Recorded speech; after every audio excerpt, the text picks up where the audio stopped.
మేము మాట్లాడితే, ప్రతిపక్షంగా మేము మాట్లాడితే మీకేమి ఇబ్బంది అయ్యా? చంద్రబాబు నాయుడు గారు చేసిన మోసాన్ని గురించి మాట్లాడినాం, ఈ సమాజంలో సూపర్ 6 గురించి మాట్లాడినాం.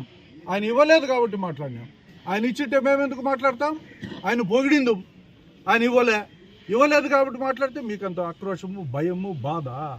కొడతారంట, గుడ్డలు ఇప్పదీసి కొడతారంట. పోలీసు ఉంది కాబట్టి సరిపోయింది మీ కథ. ఈ పదవులు, ఈ అధికారాలు ఎక్కువసేపు ఉండవు. వడ్డీతో సహా, ఆ వడ్డీ ఏ రకమైన వడ్డీ వేస్తానో నాకే తెలియదు. ఈ ప్రపంచంలో ఎవడు వేయనంత వడ్డీ వేసి దాన్ని లెక్క కట్టి మళ్ళా తిరగరాస్తాను నేను. ఆ రోజు తెలుస్తుంది రమేష్ రెడ్డి అంటే ఏందో. నా గుడ్డలు ఎవరు దించుతారో నేను గుడ్డలు దించుకునే దానికి సిద్ధంగా ఉండా, రెడీగా ఉండా. నా గుడ్డలు దించే మగోడు ఎవడైనా పుట్టింటే భూమి పైన ఏ రోజైనా ఎక్కడికైనా రావచ్చు, దానికి వెనకాడే సమస్య లేదు. ఇట్లా టోళ్ళని చాలామందిని చూసినా నేను. గతంలోనే చెప్పిన ఇదంతా నాకు దీంతో సమానమని.